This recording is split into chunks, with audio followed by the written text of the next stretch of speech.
परंतु मेरा ये महान उड़ीसा सबसे ज्यादा खनिज संपदा कोई एक प्रदेश में है तो उड़ीसा में, सबसे ज्यादा पानी का वैभव अगर कोई एक प्रदेश में है तो मेरे उड़ीसा में है। मगर फिर भी उड़ीसा के अंदर समृद्धि नहीं आई।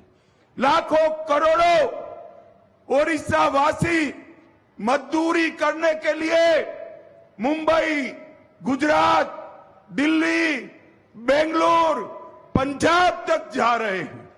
मैं आपको विश्वास दिलाता हूं, यहां नवीन बाबू की सरकार को उखाड़कर भारतीय जनता पार्टी की सरकार बनाई है। मैं विश्वास दिलाता हूं, उड़ीसा से किसी को पलायन नहीं करना पड़ेगा, यहां से बाहर काम करने नहीं जाना पड़ेगा, बाहर से इंडस्ट्री उड़ीसा में आए ऐसी व्यवस्था भारतीय जनता पार्टी करेगी। भाई और बहनों, मोदी जी ने, बैठ जाओ भैया टाइम कम है। भाई और बहनों, ये 10 साल में मोदी जी ने सालों से लटके हुए सवालों को समाप्त किया। उड़िया वासियों, मुझे बताओ, अयोध्या में राम मंदिर बनना चाहिए था या नहीं बनना चाहिए था? अरे जोर से बोलो, बनना चाहिए था या नहीं बनना चाहिए था? एक कांग्रेस पार्टी और उनके चट्टे पट्टे राम जन्मभूमि के मुद्दे को अटकाते रहे, लटकाते रहे, भटकाते रहे। आपने मोदी जी को दूसरी बार प्रधानमंत्री बनाया। मोदी जी ने 5 ही साल में केस भी जीता, भूमि पूजन भी किया और 22 जनवरी को मोदी जी ने प्राण प्रतिष्ठा कर कर जय श्री राम कहा। उड़िया वासियों, मुझे बताओ, प्रभु श्री राम भव्य मंदिर में विराजते हैं, आप खुश हो या नहीं हो? जोर से बोलो, खुश है या नहीं है? यहां की सरकार, सत्ताधारी पार्टी ने राम मंदिर को, इसके उत्सव को डाइवर्ट करने का प्रयास किया, मगर मेरे उड़िया वासियों ने प्रयास को विफल। उड़िया वासियों, मुझे बताओ, ये कश्मीर जो है हमारा है या नहीं है? अरे जोर से बोलो, है या नहीं है? ये खड़गे जी कहते हैं राजस्थान और उड़ीसा वालों को कश्मीर से क्या लेन देन है? अरे खड़गे बाबू, आपको मालूम नहीं है, उड़ीसा का मेरा एक एक युवा कश्मीर के लिए अपनी जान देने के लिए तैयार है, जान।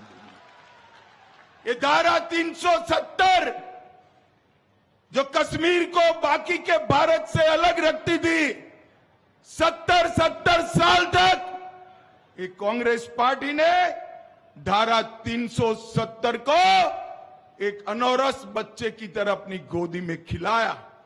मोदी जी ने 5 अगस्त 2019 को धारा 370 को समाप्त कर कर हमेशा के लिए कश्मीर को हमारा कर दिया। भाई और बहनों, मोदी जी ने इस देश में से आतंकवाद और नक्सलवाद को समाप्त करने का कहा।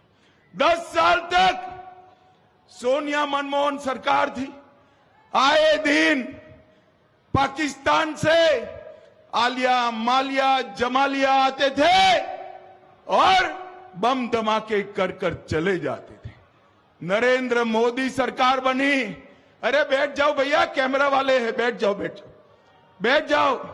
नरेंद्र मोदी सरकार बनी और वहां उरी और पुलवामा में हमला किया। 10 ही दिन में नरेंद्र मोदी जी ने पाकिस्तान के घर में घुसकर सर्जिकल स्ट्राइक और एयर स्ट्राइक कर कर आतंकवादियों का सफाया कर दिया। मोदी जी ने देश को सुरक्षित किया है।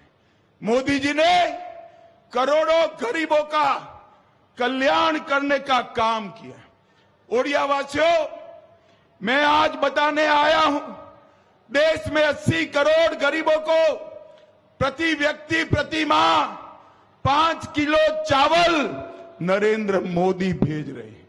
यहां नवीन बाबू की सरकार के ऊपर ठेला लगाकर कहती है चावल हम भेज रहे हैं।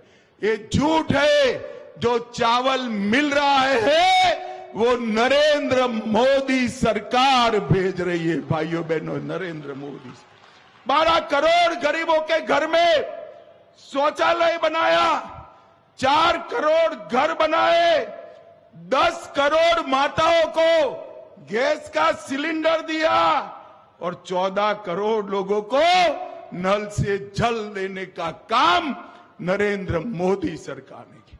यहां पर भी 10,000 करोड़ रुपया भेजा, मगर 5,000 करोड़ भी ये फिसड्डी सरकार खर्च नहीं कर पाई। पैसा चाऊ। मगर चिंता मत करिए, यहां मोदी जी के नेतृत्व में कमल फूल की सरकार बना दीजिए। हर एक ओडिशा के घर में नल से जल पहुंचाने का काम भारतीय जनता